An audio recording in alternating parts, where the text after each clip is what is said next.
This right here is 13-year-old Ziyah Harris, who is from Detroit, Michigan. She was last seen over a year ago on January 9th, 2024. Now, before I get into this, I do want to give a backstory on Ziyah's living situation. Ziyah did not have a present mother or a present father in her life. She was living with her grandmother, her aunt, and her aunt's 5 children. Now, this gentleman right here is 41-year-old Jarvis Butts, and he is actually Ziyah's cousin's father. So the aunt that she lives with, this is the father of that aunt's 5 children. Now, on January 9th, 2024, when Ziyah gets out of school, the bus drops her off around 3 p.m. at her bus stop, and instead of going to her residence, she actually walks to Jarvis's auto shop. We have Ziyah picked up on cameras in the neighborhood, and we also have eyewitnesses, including Jarvis's sister, who saw Ziyah after school on January 9th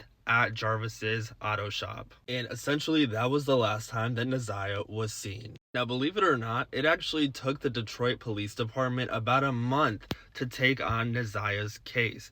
On February 14th is when the ball started rolling here. February 15th is when authorities started questioning the last person to see Ziyah alive, Mr. Jarvis Butts. Now, upon Jarvis being interviewed, law enforcement realized that he was not telling the truth in some of his stories. He stated that Ziyah would come to his auto body shop and hang out with one of his daughters there, but eyewitnesses said that Ziyah was not hanging out with anybody there. She was with Jarvis. There was no other children there aside from Ziyah. Authorities then moved on to interviewing and questioning people in Jarvis's life, including one of the mothers of his children.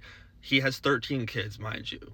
So one of the mothers are interviewed. She says that Jarvis actually asked to borrow her vehicle to take their son somewhere.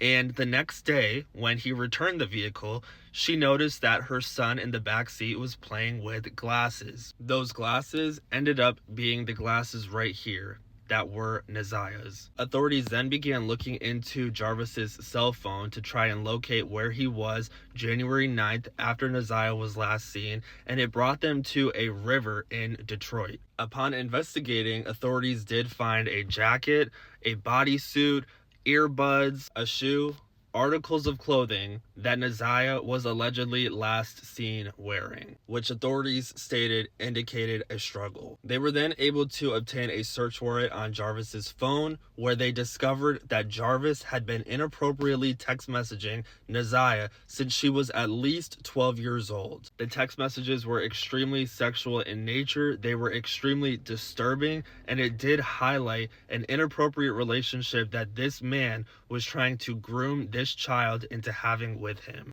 In August of 2023, 5 months before Ziyah went missing, Ziyah sent a text to Jarvis saying that she had missed her cycle, fearing that she was pregnant. That's when authorities found out that Jarvis was trying to figure out ways to terminate the pregnancy by taking pills, by drinking red antifreeze. In November of 2024, Ziyah sends a text to Jarvis saying that she doesn't want to lose him, indicating that there had been some sort of altercation or argument that had ensued between the two of them prior. And I'm assuming that it had to do with her possibly being pregnant. Jarvis was then charged with first-degree premeditated murder, second-degree criminal SA, and child SA activity. Now, the case against Jarvis right here is completely circumstantial because to this day, over a year later, Ziyah's body has not been found. Now, just a few days ago, however, there were remains that were found in a shallow grave behind a home in the west side of Detroit. Nobody has lived in this specific home since early November of 2024, so the identity of who is connected to that house is unknown at this time,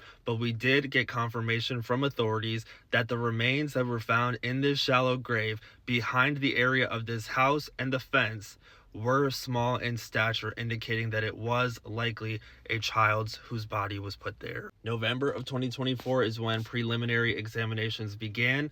They started up again just this week in January of 2025. A lot of you guys asked me to start covering this case. This case does really touch me because you know that I am an advocate for children, and I'm going to be following this case, and we will ensure that Ziyah does get justice. As soon as we have a confirmation as to whose remains those were found in that shallow grave behind that home, I will be sure to let you guys know. So make sure to follow, and I will talk to you guys later.